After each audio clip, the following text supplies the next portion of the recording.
যে সত্যিই ভালোবাসে সে ঝগড়া করে, অভিমান করে, কিন্তু কখনো ছেড়ে যায় না। সুখ নেই কথাটি বললে ভুল হবে। সুখ ঠিকই আছে, কিন্তু সবার ভাগ্যে সেটা নেই। প্রতিশোধ নেওয়ার কোনো প্রয়োজন নেই, শুধু চুপচাপ বসে অপেক্ষা করো। যারা তোমাকে আঘাত করেছে তারা নিজেরাই শাস্তি পাবে, আর তুমি যদি ভাগ্যবান হও তাহলে তুমি তা নিজ চোখে দেখতে পাবে। যে মানুষটা সবসময় সবাইকে ভালো থাকার পরামর্শ দেয় সেই মানুষটাই কখনো কখনো নিজেকে ভালো রাখার পথ খুঁজে পায় না। টাকা পয়সায় যারা সুখী তারা প্রকৃত সুখী না। প্রকৃত সুখী তারাই যারা মানসিকভাবে সুখী। ওই স্ত্রী হলো উত্তম স্ত্রী যে স্ত্রী স্বামীকে বলে, তোমার মাকে কখনো অবহেলা করো না, কারণ আমিও মা হব। জীবনে একটা নিয়ম রাখো, সোজা কথা বলো, সত্য কথা বলো, আর যা বলার মুখের ওপর বলো। তাহলে যে আপন সে বুঝে যাবে, আর যে আপন হবার অভিনয় করে সে দূরে চলে যাবে।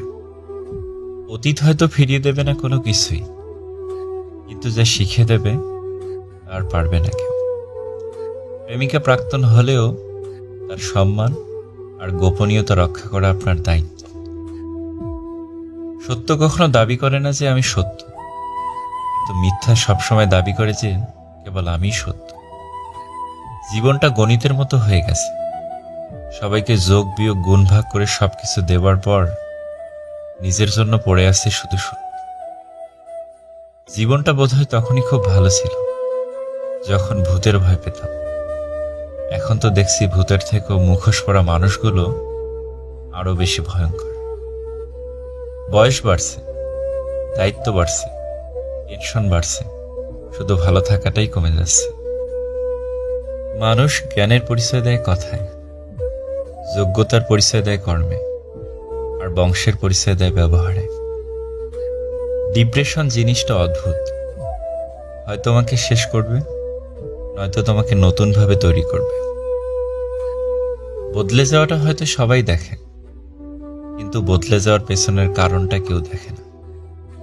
1 টাকাও যদি না থাকে তবুও সে গরিব নয়। গরিব তো আসলে সে যার কোনো স্বপ্ন নেই, জীবনের কোনো লক্ষ্য নেই। মানুষ চিরকালই টাকা টাকা করে থাকে, তারা ভাবে টাকাতেই বুঝি সব, কিন্তু তারা আসলে জানে না জগতের যা উন্নতি হয়েছে তা সব মানুষের চেষ্টাতেই হয়েছে। সঙ্গ দোষে লোহাও ভাসে, বৃষ্টির পানি পরিষ্কার পাত্রে পড়লে তা পান করার জন্য সুপেয় হয়, নর্দমায় পড়লে তা পান করা তো দূরের কথা, পা ধোয়ার উপযুক্ততাও হারিয়ে ফেলে। পদ্মপাতার উপরে পড়লে তা মুক্তোর মতো জলজল করে, আর ঝিনুকের উপর পড়লে তা খোদ মুক্তাতেই পরিণত হয়। পানি কিন্তু একটাই, তবুও তার সঙ্গীর কারণে এত পার্থক্য হয়। তাই তো বলা হয়, সৎসঙ্গে স্বর্গবাস, অসৎসঙ্গে সর্বনাশ। এত ভালো মানুষের সঙ্গে চলার চেষ্টা করুন, আপনিও ভালো থাকতে পারবেন। আমার প্রশংসা আমার পেছনে করুন, কিন্তু নিন্দা সবসময় আমার সামনে করুন। যদি আপনি সঠিক হন আমি নিজেকে শুধরে নেব, আর না হলে দায়িত্ব নিয়ে আপনাকে শুধরে দেব। পরিবারের সেই মানুষটা একদিন হয়ে যায় দোষী, যে নিজের ভোগবিলাস ত্যাগ করে সবাইকে করেছিল খুশি।